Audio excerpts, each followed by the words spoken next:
আজ বাড়িতে শ্বাস রব। আব্বু সকাল থেকে 3 বার পাঞ্জাবি ইস্ত্রি করিয়েছেন, আর আম্মু তো উত্তেজনায় রান্নাঘরে লবণের বদলে চিনি দিয়ে ফেলার উপক্রম। কারণটা অবশ্য সঙ্গত। আজ আমার বড় ভাই মানে নীরব ভাইয়ের জন্য মেয়ে দেখতে যাওয়া হবে। আমি আকাশ, পেশায় ইঞ্জিনিয়ার হলেও আজ ড্রাইভারের ভূমিকায় অবতীর্ণ হতে হয়েছে। ড্রাইভ করতে করতে আর চোখে ভাইয়ার দিকে তাকালাম। বেচারা ভয়ে নীল হয়ে আছে। কি ভাইয়া, হাত পা কাঁপছে নাকি? ভাবি যদি তোমাকে দেখেই রিজেক্ট করে দেয় তাহলে কিন্তু আম্মু তোমাকেই দায়ী করবে। ফালতু কথা বলিস না তো আকাশ, আমার টেনশন এমনিতেই তুঙ্গে, আর তুই হলি সারথি, তুই মন দিয়ে গাড়ি চালা। আমরা যখন মেয়ে পক্ষের বাসায় পৌঁছালাম তখন ড্রয়িং রুমে বেশ রাজকীয় আপ্যায়ন শুরু হলো। মেয়ে মানে রাইসা আপু বেশ শান্ত আর লক্ষ্মী স্বভাবের। বড়দের কথা চলছে, আমি আর ভাইয়া সোফায় বসে রোবটের মতো মাথা নাড়াচ্ছি। ঠিক এমন সময় পাশের ঘর থেকে একটা চওড়া আওয়াজ এলো। আপু, আমার ব্লু ড্রেসটা কোথায় রেখেছিস? আমি কি এখন এই সাধারণ জামা পরে মেহমানদের সামনে যাব? কণ্ঠস্বরটা বেশ তীক্ষ্ণ আর স্পষ্ট। সবাই একটু থতমত খেয়ে গেল। রাইসা আপু লজ্জিত হেসে ঘরের ভেতরে গেলেন। কিছুক্ষণ পর রাইসা আপুর সাথে যে মেয়েটি পর্দা সরিয়ে ড্রয়িং রুমে ঢুকলো তাকে দেখে আমার হাতের চায়ের কাপটা প্লেটে বাড়ি খেয়ে শব্দ হলো। হঠাৎ নীল রঙের একটা কামিজ পরে তরতর করে হেঁটে এলো সে। গায়ের রং দুধে আলতা, কিন্তু ভ্রু দুটো এমনভাবে কুঁচকে আছে যেন পুরো পৃথিবীর ওপর সে ভীষণ বিরক্ত। ওর বড় বড় মায়াবী চোখ দুটো যখন সরাসরি আমার দিকে তাকালো, আমার বুকের ভেতরটায় যেন বিদ্যুৎ খেলে গেল। প্রথম দেখাতেই ক্রাশ খাওয়া বোধ হয় একেই বলে। মাশাল্লাহ, রাইসা, এটা কি তোমার ছোট বোন? জি আন্টি, ওর নাম অবনী। ও একটু জেদি আর রাগী, আপনারা কিছু মনে করবেন না। রাগী মানে? যেটা সত্যি সেটা তো বলবোই। আপু, তুমি ড্রয়িং রুমে বসে ইন্টারভিউ দিচ্ছ আর আমি ঘরে আমার ড্রেস খুঁজে পাচ্ছি না, এটা কি ঠিক? মেয়েটার রাগ দেখে আমি তো পুরো কিন্তু অবাক করা বিষয় হলো ওর ওই রাগী চোখ আর অভিমানী মুখটা আমার কলিজায় গিয়ে টান দিয়েছে। নীরব ভাইয়ার বিয়ের আলাপ চলছে বড়দের মাঝে, আর আমার মাথায় তখন অন্য প্ল্যান ঘুরছে। ভাইয়ার বিয়ে ঠিক হলে তো এই রাগী চুরুইটা আমার বেআইন হবে। আকাশ, তোর কপালে নির্ঘাত শনি আছে। যে মেয়ে প্রথম দেখায় নিজের বড় বোনকে ধমক দেয়, সে যদি বেয়ান হয় তবে তো জীবন তেজপাতা হয়ে যাবে। কিন্তু কেন জানি এই তেজটাই দারুণ লাগছে। আমি একটু ভাব ধরার জন্য অবনীকে উদ্দেশ্য করে বললাম, আপনি কি সবসময় এত রেগে থাকেন, নাকি আজ বিশেষ কোনো উপলক্ষ আছে? অবনী আমার দিকে এমন একখানা লুক দিল যে মনে হলো আমি জ্যান্ত পুড়ে ছাই হয়ে যাব। আমি রেগে থাকি কি হাসি সেটা আপনাকে বলার প্রয়োজন মনে করছি না মিস্টার। কি যেন নাম আপনার? বড়দের সাথে ড্রাইভার হয়ে এসেছেন? ব্যাস, পুরো ড্রয়িং রুমে এক মুহূর্তের নীরবতা। আম্মু আর আব্বু চোখ বড় বড় করে তাকিয়ে আছে। আমি বুঝলাম এই মেয়ে শুধু রাগী না, এ হলো সাক্ষাৎ আগ্নেয়গিরি। আর সেই আগ্নেয়গিরিতেই আমি সজ্ঞানে ঝাঁপ দিতে যাচ্ছি।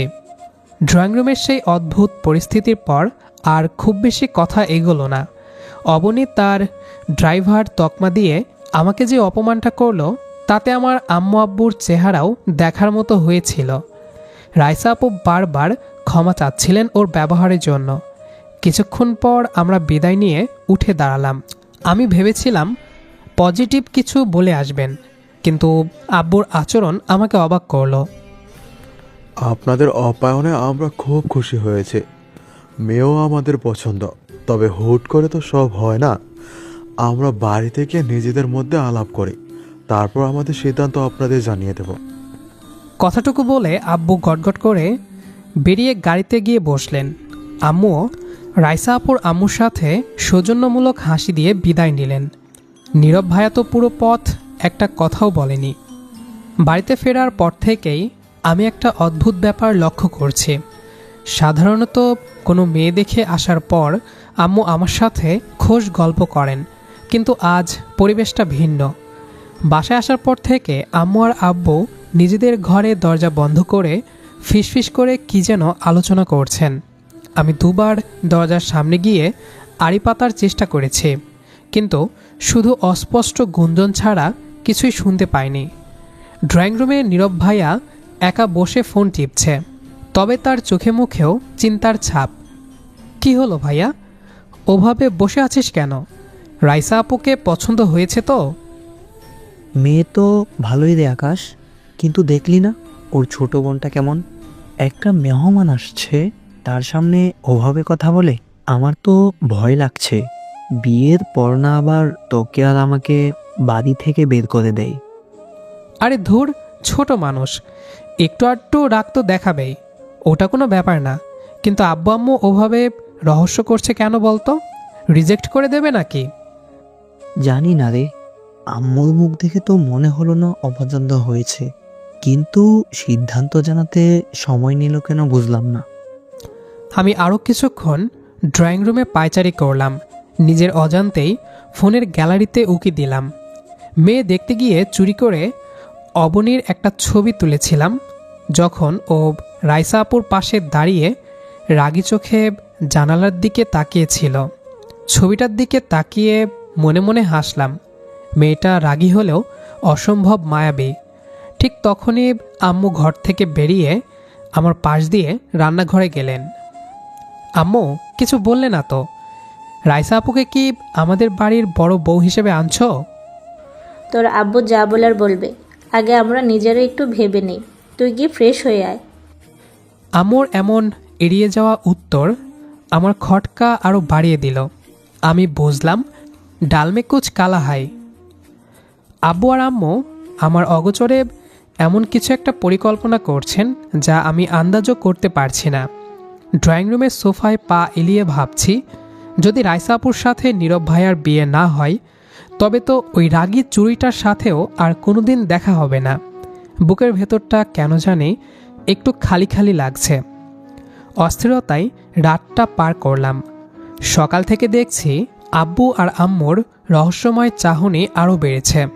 মাঝে মধ্যে তারা আমাকে দেখে এমনভাবে হাসছেন যেন আমি কোনো বড়সড় কৌতুক, কিন্তু খোলসা করে কিছুই বলছেন না। ড্রয়িং রুমে নীরব ভাইয়া বসে ল্যাপটপে কাজ করছে, কিন্তু তার মনোযোগ যে সেখানে নেই সেটা আমি স্পষ্ট বুঝতে পারছি। আমি গিয়ে ওর পাশে ধপ করে বসলাম। কি ভাইয়া, ল্যাপটপে কি রাইসা আপুর ছবি এডিট করছিস নাকি?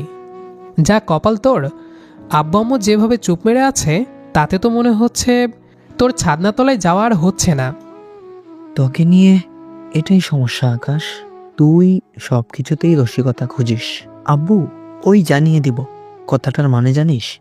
এর মানে হলো 90 ভাগ না। কেন যে না করবে সেটাই বুঝতে পারছি না।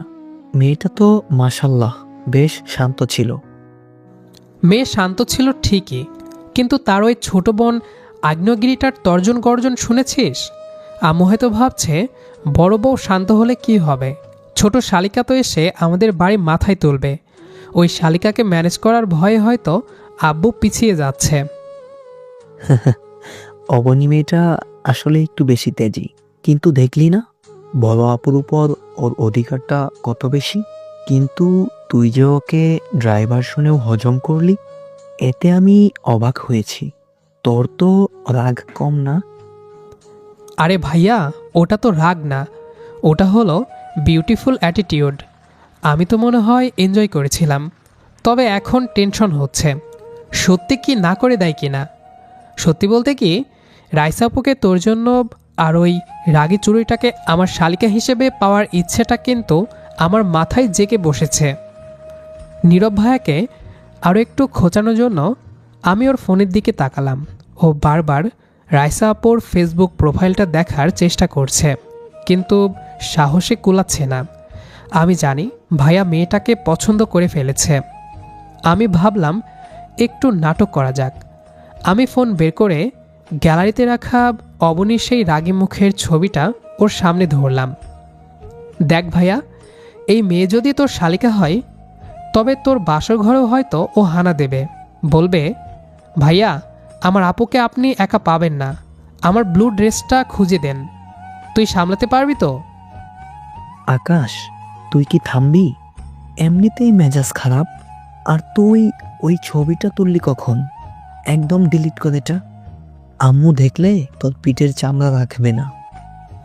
ছবি তো ডিলিট করব না, বরং বাঁধিয়ে রাখবো। কিন্তু দেখ ভাইয়া, তোর হবু শ্বশুরবাড়ি কিন্তু বেশ ধনী। শালিকাকে যদি পটাতে পারি তবে আমার গাড়ি কেনার বাজেটটা ওখান থেকেই হয়ে যাবে। আমার কথা শুনে নীরব ভাইয়া একটা বালিশ ছুঁড়ে মারলো আমার দিকে। আমি হাসতে হাসতে ড্রয়িং রুম থেকে পালিয়ে আম্মুর ঘরের দিকে গেলাম। দরজার ফাঁক দিয়ে দেখলাম আম্মু ড্রেসিং টেবিলের সামনে বসে তার গয়নার বক্সগুলো নাড়াচাড়া করছেন। আব্বু তার পাশে বসে একটা ডায়েরিতে কিছু হিসাব লিখছেন। দেখো ওগো, অবনী মেয়েটা রাগী হলো, মেয়েটার মনটা কিন্তু পরিষ্কার, একদম যা মনে তাই মুখে। এমন মেয়েই কিন্তু ঘর সামলাতে পারে। আমি তো আগেই বলেছি আমার আপত্তি নেই, তবে আকাশ কি রাজি হবে? ও তো স্বাধীন চেতা ছেলে, আর অবনী তো ওকে প্রথম দিনেই যাতা শুনিয়ে দিয়েছে। আব্বুর মুখে আমার নাম শুনে আমি দরজার সাথে মিশে গেলাম। অবনী আর আমাকে নিয়ে কিসের আলাপ হচ্ছে? রাজি হওয়ারই বা কী আছে? আমি তো ভাইয়ার বিয়ের জন্য এক পায়ে খাড়া। হঠাৎ আম্মু বলে উঠলেন, আকাশের কথা ভাবছো কেন? অবনীর সামনে দাঁড়ালে ও এমনিতেই কাবু হয়ে যাবে। দেখো নি কাল কেমন হাঁ করে তাকিয়েছিল।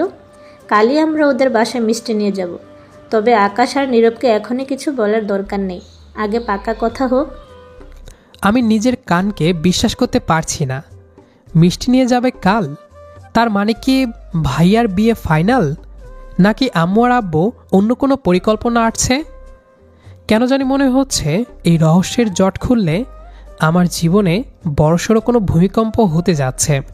কিন্তু সেই ভূমিকম্পের কেন্দ্রে যদি অবনী থাকে তবে আমি সেই কম্পন সহ্য করতেও রাজি। ড্রয়িং রুমে ফিরে এসে দেখলাম নীরব ভাইয়া সোফায় মাথা দিয়ে শুয়ে আছে। আমি পাশে গিয়ে বসলাম। ভাইয়া, টেনশন করিস না, কাল মনে হয় তোর ভাগ্য খুলছে। আম্মু গয়না বের করছে। সত্যি বলছিস? কিন্তু তোকে কিছু বললো? না, কিছু বলেনি, তবে মনে হচ্ছে আমরা কাল আবার ওই রাগী চুড়োয়ের রাজ্যে হানা দিতে যাচ্ছি। প্রস্তুত হয়ে থাকিস ভাইয়া, এবার কিন্তু যুদ্ধটা আরও কঠিন হবে। সারাদিনের লুকোচুরি আর ফিসফিসানি শেষে যখন রাতের ডিনারের টেবিলে বসলাম তখন পরিবেশটা কেমন যেন গম্ভীর। আব্বু চুপচাপ খাচ্ছেন আর আম্মু বারবার আমার দিকে এমনভাবে তাকাচ্ছেন যেন আমার মনের খবর পড়তে চাইছেন। আমি মনের মধ্যে অবনীর সেই রাগী চেহারাটার কথা ভাবছিলাম আর আনমনে হাসছিলাম। ঠিক এমন সময় আম্মু ভাতের ওপর ডাল ঢালতে ঢালতে হঠাৎ বোমা ফাটালেন। আচ্ছা আকাশ, তোর অবনীকে কেমন লাগে রে? মানে? হঠাৎ করে এমন প্রশ্নে আমার গলায় ভাত প্রায় আটকে যাওয়ার দশা। আমি কোনো মতে পানির গ্লাসটা টেনে এক চুমুক দিয়ে আম্মুর দিকে তাকালাম।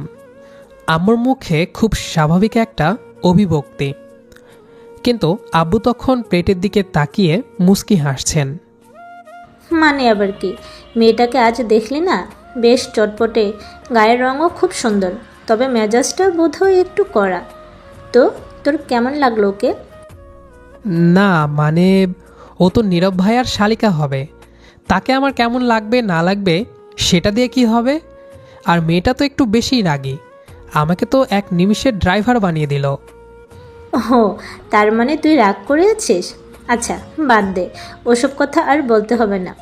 শোন, আমরা আগামীকাল সকালে আবার অবনীদের বাড়ি যাচ্ছি। তুই কিন্তু রেডি থাকিস, তোকে গাড়ি চালাতে হবে। আমি যেন আকাশ থেকে পড়লাম। একদিনের ব্যবধানে আবার ওদের বাসায় যাওয়া। নীরব ভাইয়ার দিকে তাকালাম, সেও আমার মতোই অবাক চোখে তাকিয়ে আছে। তার মানে কি ভাইয়ার বিয়ের কথা পাকা করতে কালই যাচ্ছে সবাই? আম্মু, কালই যেতে হবে? আব্বু কি ওদের কিছু জানিয়েছে? হ্যাঁ, ফোনে কথা হয়েছে, কাল সকালে আমরা মিষ্টি নিয়ে যাব। তোরা দুই ভাই যেন দেরি না করিস। খেয়ে দিয়ে ঘুমা এখন। আমি আর কিছু জিজ্ঞেস করার সাহস পেলাম না। ডিনার শেষে নিজের ঘরে এসে বিছানায় এপাশ ওপাশ করছে। আম্মুর প্রশ্নটা মাথার ভেতর ঘুরপাক খাচ্ছে। তোর অবনীকে কেমন লাগে? ভাইয়ার হবু শালিকার ব্যাপারে আমাকে এমন অদ্ভুত প্রশ্ন কেন করবে? আম্মু কি আমার ক্রাশ খাওয়ার ব্যাপারটা বুঝে ফেলেছেন? মনে মনে বললাম, উফ আকাশ, কাল আবার ওই মেয়েটার মুখোমুখি হতে হবে। ও যে কাল আমাকে আবার কি বলে অপমান করবে কে জানে। কিন্তু কেন জানি ওকে আবার দেখার জন্য মনটা ছটফট করছে। ওই রাগী চোখের দিকে তাকিয়ে আবার একটু ঝগড়া করতে পারলেও যেন শান্তি লাগত। ড্রয়িং রুমে নীরব ভাইয়ার ঘরে গিয়ে দেখলাম সে আয়নার সামনে দাঁড়িয়ে পাঞ্জাবি চুজ করছে। ওকে দেখে মনে হচ্ছে সে অলরেডি স্বপ্নের বাসর ঘরে পৌঁছে গেছে। কিরে ভাইয়া, এখনই পাঞ্জাবি রেডি করছিস? কাল তো শুধু মিষ্টি খাওয়াতে যাচ্ছে, তোকে তো আর পালকি করে আনবে না। তুই বুঝবি না আকাশ, কালকের দিনটা আমার জন্য খুব ইম্পর্ট্যান্ট। রাইসার সামনে আমাকে যেন একদম পারফেক্ট লাগে, সেটা নিশ্চিত করতে হবে। পারফেক্ট তো তোকে লাগবেই, কিন্তু আমাকে যে ওই আগ্নেয়গিরিটার সামনে গিয়ে বসতে হবে সেটা চিন্তা করছিস? ও তো কাল আমাকে বাড়ির দারোয়ানও বানিয়ে দিতে পারে। ভাইয়ার সাথে হাসি ঠাট্টা করলেও আমার মনের কোণে একটা খটকা থেকেই গেল। আম্মু আব্বুর ওই তাড়াহুড়ো আর আমাকে অবনীর ব্যাপারে জিজ্ঞেস করা সবই কেমন যেন রহস্যজনক মনে হচ্ছে। কাল সকালে কি আমার জন্য বড় কোনো সারপ্রাইজ অপেক্ষা করছে, নাকি আমার কপালে সত্যি শনি আছে? সকাল থেকেই আমার বুকের ভেতরটা কেমন দুরু দুরু করছে। আয়নার সামনে দাঁড়িয়ে নিজের চুলগুলো ঠিক করতে করতে ভাবলাম, আজ অন্তত এমনভাবে যাব যেন ওই রাগী চুড়ুইটা আমাকে আর ড্রাইভার বলার সাহস না পায়। ধবধবে সাদা একটা পাঞ্জাবি আর জিন্স পরলাম। ড্রয়িং রুমে গিয়ে দেখি নীরব ভাইয়া তো পুরো বরসাজে রেডি। আমাদের পুরো পরিবার মিষ্টির প্যাকেট আর উপহার নিয়ে রওনা হলাম অবনীদের বাসার উদ্দেশ্যে। গাড়িতে পুরোটা পথ আমি বেশ টেনশনে ছিলাম। মনের এক কোণে অবনীকে দেখার তীব্র ইচ্ছা, আর অন্য কোণে ওর সেই বিষমাখা কথার ভয়। আমরা যখন ওদের বাসায় পৌঁছালাম, রাইসা আপুর বাবা মা আমাদের বেশ সমাদর করে ভেতরে নিয়ে গেলেন। তবে আজ ড্রয়িং রুমে অবনীকে কোথাও দেখছি না। বোধহয় ভেতরে কোথাও লুকিয়ে রাগ ঝাড়ছে। রাইসা আপু মাথা নিচু করে এসে আম্মুর পাশে বসলেন। পরিবেশটা বেশ গম্ভীর হয়ে গেল যখন আম্মু কথা বলা শুরু করলেন। আসলে বেআইন, ওই দিন আমরা কোনো সিদ্ধান্ত না জানিয়ে হুট করে চলে গিয়েছিলাম। আপনারা হয়তো কিছু মনে করেছেন, কিন্তু সত্যি বলতে ওই দিন কিছু বলে যায়নি, কারণ আমাদের আপনাদের থেকে একটু বেশিই চাওয়া আছে। চাওয়া মানে? ঠিক বুঝলাম না বেআইন। রাইসার ব্যাপারে কি কোনো অমত আছে আপনাদের? কোনো দাবি দাওয়া? আমি আর চোখে নীরব ভাইয়ার দিকে তাকালাম। ভাইয়ার মুখটা তখন একদম শুকিয়ে গেছে। আমি নিজেও ঘামতে শুরু করেছি। আম্মু আবার কি অদ্ভুত দাবি করবেন? কিন্তু আম্মু মৃদু হেসে রাইসা আপুর আম্মুর হাতটা ধরলেন। না না, রাইসাকে তো আমাদের প্রথম দিন থেকেই পছন্দ। ও আমাদের ঘরের বড় বউ হবে, এটা তো নিশ্চিত। কিন্তু আমাদের চাওয়াটা একটু অন্যরকম। আসলে আমাদের শুধু রাইসাকে দিয়েই হবে না, আমাদের অবনীকেও লাগবে। আম্মুর কথা শেষ হতেই ড্রয়িং রুমে যেন বোমা ফাটল। রাইসা আপুর আব্বু আম্মু একে অপরের দিকে তাকিয়ে একদম পাথরের মতো হয়ে গেলেন। নীরব ভাইয়া তো হা করে আম্মুর দিকে তাকিয়ে আছে।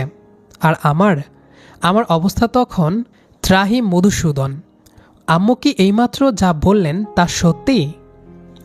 রাইসার আম্মু বললেন, বেয়ান, আপনি কি অবনীর বিয়ে কথা বলছেন আকাশের সাথে? তখন আমার মা বলল, জি, আমরা চাচ্ছি দুই বোনের বিয়ে একসাথে আমাদের দুই ছেলের সাথে হোক। দুই যা হয়ে ওরা আমাদের ঘর আলো করে থাকবে। এখন আপনারা যদি মত দেন তবেই কথা এগোবে। ঠিক সেই মুহূর্তে ড্রয়িং রুমের পর্দা সরিয়ে অবনী ভেতরে ঢুকল, হাতে চায়ের ট্রে। কিন্তু আম্মুর শেষ কথাটা বোধহয় ওর কানেও গিয়ে পৌঁছেছে। ওর হাত থেকে ট্রের কাপগুলো ঝনঝন করে কেঁপে উঠল। সেই রাগী মায়াবী চোখ দুটো বড় বড় করে ও আমার দিকে তাকালো। ওর চোখে তখন বিস্ময় আর অগ্নিকাণ্ড এক হয়ে মিশে আছে। হোয়াট? এই অসভ্য ড্রাইভারটার সাথে আমার বিয়ে? কখনো না। আম্মু, তুমি কি পাগল হয়ে গেলে? আমি এই ছেলের মুখও দেখতে চাই না। ওর চিৎকার শুনে আম্মু আব্বু থতমত খেয়ে গেলেন, কিন্তু আমি কেন জানি নিজের হাসি চেপে রাখতে পারলাম না।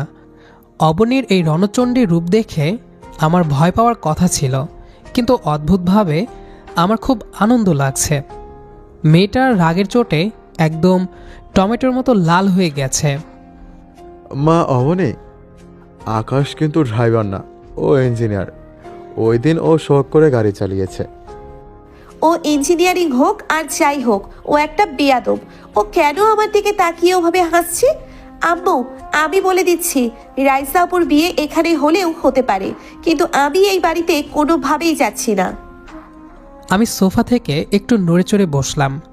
মনের ভেতরে তখন অন্যরকম এক জেদ চেপে বসেছে। আমি সবার সামনেই অবনীর দিকে তাকিয়ে শান্ত গলায় বললাম, আচ্ছা অবনী সাহেব, আমি না হয় বেয়াদব, কিন্তু আপনি যে বড়দের সামনে এভাবে চিৎকার করছেন, এটা কি খুব ভদ্রতা? আর বিয়ে হবে কি হবে না সেটা তো সময়ের ব্যাপার। তবে আমার কিন্তু আইডিয়াটা খুব একটা খারাপ লাগেনি। আমার কথা শুনে অবনীর রাগে কাঁপতে কাঁপতে ট্রেটা টি টেবিলের ওপর প্রায় আছাড় দিয়ে রেখে গটগট করে ভেতরে চলে গেল।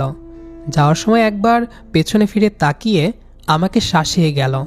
ওর সে চলে যাওয়ার দিকে তাকিয়ে আমি মনে মনে বললাম, খেলা তো এখন মাত্র শুরু হলো রাগী বউ।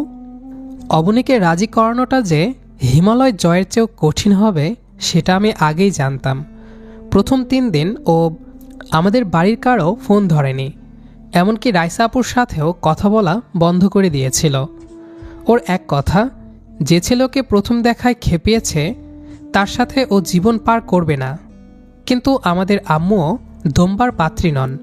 তিনি সোজা ওদের বাসায় গিয়ে অবনীর হাত ধরে এমন আবেগঘন কথা বললেন যে অবনী সেই পাথরের মতো জেদ কিছুটা হলেও গলতে শুরু করল। তারপর রাইসা আপুর কান্নাকাটি তো ছিলই। রাইসা আপু বলছিল, তোর জন্য কি আমার বিয়েটাও ভেঙে যাবে অবনী? সব মিলিয়ে অনেকটা ইমোশনাল ব্ল্যাকমেইল আর পরিবারের চাপে পড়ে অবনী শেষমেশ মাথা নোয়ালো। তবে শর্ত একটাই, বিয়ের পর আকাশ যদি তাকে জ্বালানোর চেষ্টা করে তবে সে চুপ থাকবে না। দিনক্ষণ ঠিক হলো। আব্বু আর রাইসা আপুর আব্বু মিলে সিদ্ধান্ত নিলেন কোনো জাঁকজমকপূর্ণ অনুষ্ঠান নয়, বরং একদম ঘরোয়া পরিবেশে ইসলামিক সুন্নাহ অনুযায়ী 2 ভাইয়ের বিয়ে একসাথে হবে। আজ সে মাহেন্দ্রক্ষণ। গায়ে হলুদের কোনো হাঙ্গামা নেই, শুধু 2 বাড়িতে ঘরোয়াভাবে আত্মীয় স্বজনের আনাগোনা। আমি আয়নার সামনে দাঁড়িয়ে সাদা রঙের একটা জমকালো শেরওয়ানি আর মাথায় পাগড়ি বাঁধছি। নিজের প্রতিচ্ছবি দেখে নিজেই হাসলাম। আজ থেকে আমি আর একা নয়, আমার সাথে যোগ হচ্ছে 1 প্যাকেট ডিনামাইট। আমরা যখন মসজিদে পৌঁছালাম তখন এক প্রশান্তিময় পরিবেশ। নীরব ভাইয়া পাশে বসে আছে, তার চোখে মুখে প্রশান্তি। আমাদের বিয়েটা হবে মসজিদে, আর পরে বাড়িতে গিয়ে মেহমানরা আর কাজী সাহেবের কাগজপত্রের কাজ হবে। মসজিদের খুতবা আর দোয়ার সময় কেন জানি আমার বারবার সেই রাগী মুখটার কথা মনে পড়ছিল। যে মেয়েটা আমাকে ড্রাইভার বলে তাচ্ছিল্য করেছিল, আজ থেকে সে আমার অর্ধাঙ্গিনী। আল্লাহর শুকরিয়া আদায় করলাম মনে মনে। কাজ সম্পূর্ণ করে আমরা যখন আবার ওদের বাসায় ফিরলাম তখন ড্রয়িং রুমে পর্দা টাঙানো হয়েছে। একপাশে কাজী সাহেব বসেছেন, পর্দার ওপাশে রাইসা আপু আর অবনী বসে আছে। আমাদের মোহরানা আর স্বাক্ষরের পালা। প্রথমে নীরব ভাইয়া আর রাইসা আপুর কাজ সম্পূর্ণ হলো, এবার আমার পালা। কাজী সাহেব বললেন, বাবা আকাশ, 5 লক্ষ টাকা দেনমোহর ধার্য করে আলহাজ মোশাররফ হোসেনের কন্যা অবনী হোসেনকে আপনার স্ত্রী হিসেবে কি কবুল করে নিচ্ছেন? আমি গভীর নিঃশ্বাস ফেলে বললাম, আলহামদুলিল্লাহ, কবুল। 3বার বলার পর যখন কলমটা হাতে নিয়ে কাগজে স্বাক্ষর করলাম তখন হাতটা সামান্য কাঁপছিল, কিন্তু এক অদ্ভুত অনুভূতি। পর্দার ওপাশে অবনীও নিশ্চয়ই একই কাজ করছে। কিছুক্ষণ পর আম্মু এসে আমাকে বললেন, যা আকাশ, ভেতরে গিয়ে অবনীর সাথে দেখা করে আয়। আমি পা টিপে টিপে ভেতরে গেলাম। রাইসা আপুর ঘরে 2 বোনকে বসিয়ে রাখা হয়েছে। রাইসা আপু লাল শাড়িতে অপার্থিব সুন্দর লাগছে, আর তার পাশে বসে আছে আমার সেই রাগী বউ। অবনী পরেছে টকটকে লাল রঙের একটা কাতান শাড়ি, মাথায় ওড়না টানা, চোখে ঘন কাজল, কিন্তু সেই চোখে এখনও সেই চেনা তেজ। আমি ঘরে ঢোকা মাত্রই ও একবার তাকালো, তারপর মুখ ঘুরিয়ে নিল। আমি রাইসা আপুকে সালাম দিয়ে ওনার পাশে বসলাম। কি ভাবি, আপনার বোনকে তো কবুল বলে আমার ঘরে নিয়ে আসছি, এখন সামলাবেন কিভাবে সেটা বলুন। ও এখন তোমার আমানত আকাশ, তুমিই বোঝো এখন ওকে। আমি একটু ঝুঁকে অবনীর কানের কাছে গিয়ে ফিসফিস করে বললাম, কি মিস্টার ড্রাইভারের বউ, কবুল তো বললেন, এখন কি সারা জীবন এই ড্রাইভারের গাড়িতেই চড়বেন, নাকি অন্য কোনো প্ল্যান আছে? একদম কথা বলবেন না। বিয়ের কাগজে সই করেছি বলে ভাববেন না আমি বদলে গেছি। আপনার ওই ড্রাইভারি বুদ্ধি যদি আমার উপর খাটান তবে বাসর ঘরেই আপনার খবর আছে। ওর ধমক খেয়ে আমি অট্রা হাসিতে ফেটে পড়লাম। বাড়ির সবাই আমাদের দিকে তাকিয়ে হাসছে। আমি বুঝলাম জীবনটা আর যাই হোক অন্তত একঘেয়ে হবে না। এই রাগী শালিকাকে বউ হিসেবে পাওয়ার আনন্দটাই আলাদা। বাসরঘরের দরজায় দাঁড়িয়ে বুকটা দুরুদুরু করছিল। সারা বাড়ি আত্মীয় স্বজনে গিজগিজ করছে, কিন্তু এই ঘরের ভেতরটা একদম নিস্তব্ধ। আমি জানি ভেতরে যে মানুষটি বসে আছে সে কোনো সাধারণ মেয়ে নয়, সে আস্ত একটা বারুদ।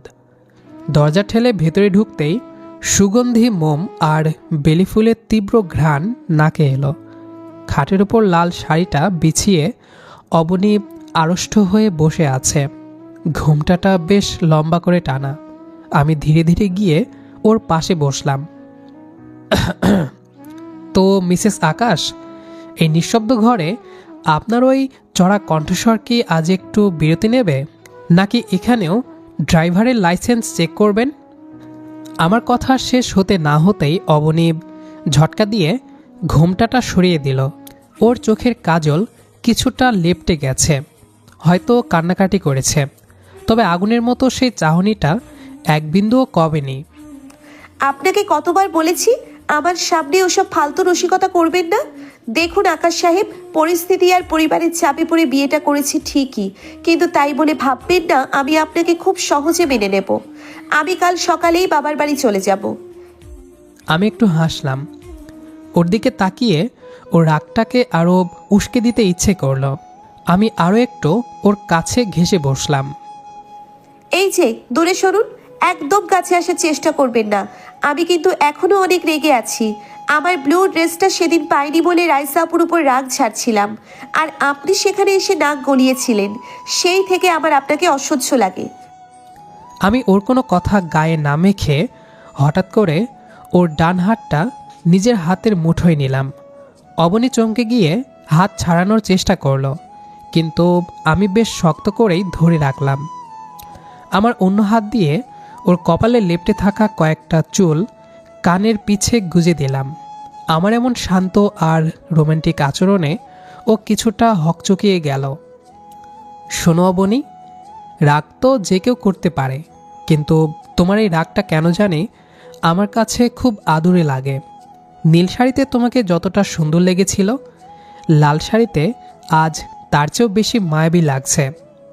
তোমার কি মনে হয় আমি শুধু পরিবারের চাপে তোমাকে বিয়ে করেছি?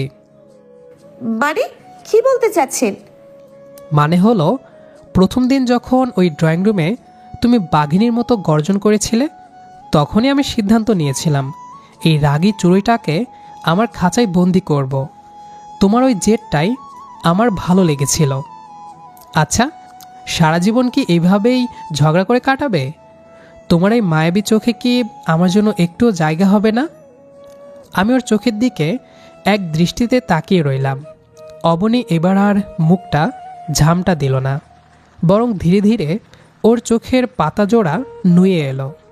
আমি ওর হাতের ওপর আলতো করে একটা চুমু খেলাম। দেখলাম ওর সারা শরীর কেঁপে উঠল। সেই তেজস্বিনী অবনী এখন একদম শান্ত, মুখটা লজ্জায় রক্তবর্ণ হয়ে গেছে। আপনি আপনি খুব বাজে লোক। মানুষের মন নিয়ে খেলতে আপনার খুব ভালো লাগে, তাই না? আমি ওর চিবুক ধরে মুখটা একটু উঁচিয়ে ধরলাম। ওর ঠোঁটের কোণে অভিমানের মেঘ জমেছে ঠিকই, কিন্তু সেখানে এখন আর ঘৃণা নেই। বাজে তো হবই, তবে শুধুমাত্র তোমার জন্য। কাল সকালে বাবার বাড়ি যাওয়ার কথা বলেছিলে না? যেতে পারো, তবে একা না। তোমার এই ড্রাইভার স্বামীকেই সঙ্গে নিয়ে যেতে হবে। কি রাজি? অবনী এবার আর রাগ করতে পারল না। ও আলতো করে মাথা নিচু করে আমার কাঁধে ঠেস দিল। ওর নিঃশ্বাসের শব্দ আমি স্পষ্ট শুনতে পাচ্ছিলাম। যে মেয়েটা সারাদিন হুঙ্কার দিয়ে বাড়ি মাথায় তুলে রেখেছিল, সে এখন আমার বুকের হৃদস্পন্দন শুনছে। আমি মনে মনে হাসলাম। আগ্নেয়গিরিকে শান্ত করার কৌশলটা তবে আমার জানাই ছিল। তো দর্শক, আজ আর বেশি কিছু নয়, দোয়া করবেন আমাদের জন্য। আমার এই কিউট বউটার রাগটা যেন একটু কমে। ধন্যবাদ সবাইকে। লাইক সাবস্ক্রাইব করে আমাদের পাশেই থাকবেন। আল্লাহ হাফেজ।